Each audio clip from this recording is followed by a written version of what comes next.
Do you love creepy stories that keep you up at night?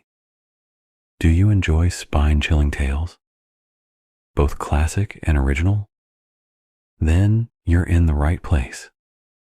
I read terrifying horror stories and write my own, bringing you nightmares in the best way possible. I'm on a mission to hit 50 subscribers, and every single one of you can help make that happen. So, if you love horror, hit subscribe and turn on notifications, because the scariest stories are yet to come, and you won't want to miss them. Some years ago, I had a very bizarre experience. It all started on July 20th, 2016, a brutally hot summer day. A brand new swimming pool complex had just opened in town, and my friends and I were dying to check it out.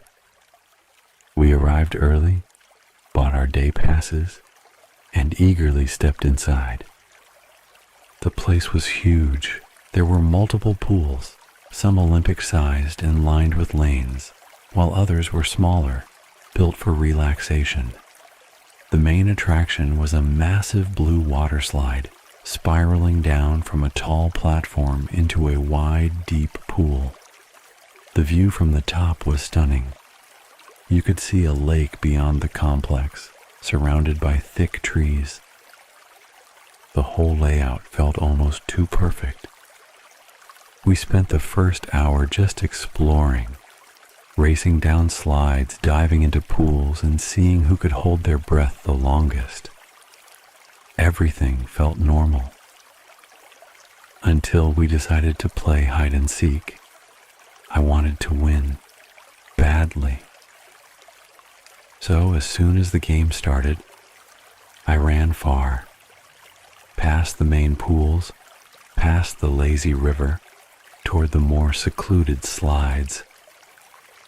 That's when I noticed it. A water slide I hadn't seen before. It was tucked away in a corner, partially obscured by a fence and some overgrown bushes. Unlike the other slides, it wasn't brightly colored.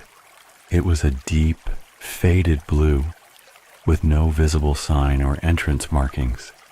It felt forgotten. For a moment I hesitated. Had we missed this earlier? But the sound of my friends calling in the distance pushed me forward. Without thinking, I climbed the short ladder, sat down, and pushed myself into the darkness. The slide was longer than expected, twisting, turning, dropping suddenly. I felt my stomach lurch as it sent me down, way too far down. Then with a final heavy splash, I landed, and everything was silent. The splashing water was the only sound. The pool stretched infinitely around me, identical in every direction. My breathing was shallow, my mind racing. I had tried every path, but they all led to more pools, more slides, more dead ends. I was trapped. I stood there, gripping my arms, trying to control my thoughts. The air was damp, heavy with chlorine. The sound of water gurgling through the pipes felt almost too loud now, like it was the only thing that existed. And then I heard it. Something else. A different sound. At first it was subtle, just a faint wet slapping somewhere in the distance. I froze. It was rhythmic, deliberate. Not the sound of water dripping, not an echo of my own movements. Footsteps. My pulse pounded in my skull. I turned my head slowly, scanning the blue-lit corridors, the shimmering pools, the endless white tiles. Nothing. The sound stopped. Maybe it was my imagination. Maybe I was just... A heavy footstep, closer this time. I whipped around, my heart hammering against my ribs. A long, dark hallway stretched behind me, leading to another empty pool. I could barely see past the dim, flickering light overhead. Then, from the deepest shadows, something moved. A shape, emerging from the dark corner where the tile met the wall. It was tall, too tall. Its limbs were impossibly long, stretching in unnatural angles, its fingers dragging against the wet floor. Its skin was pale and slick, like something that had been soaking in water for too long. And its eyes, huge, black, sunken, locked onto me with an expression that wasn't human. For a second, everything was silent. Then it opened its mouth and screamed, a high-pitched, unnatural shriek. The sound pierced my skull, making my vision blur for a second. My body reacted before my mind did. I ran. I sprinted across the wet tiles, my feet slipping, heart slamming against my chest. The thing behind me moved fast, its wet footsteps slapping against the ground, gaining on me with horrifying speed. I turned a corner, nearly slipping into another pool. No time to stop. No time to think.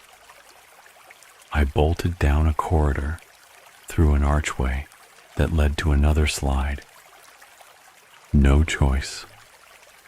I jumped into the slide, feeling the cold, slick plastic beneath me as I plunged downward.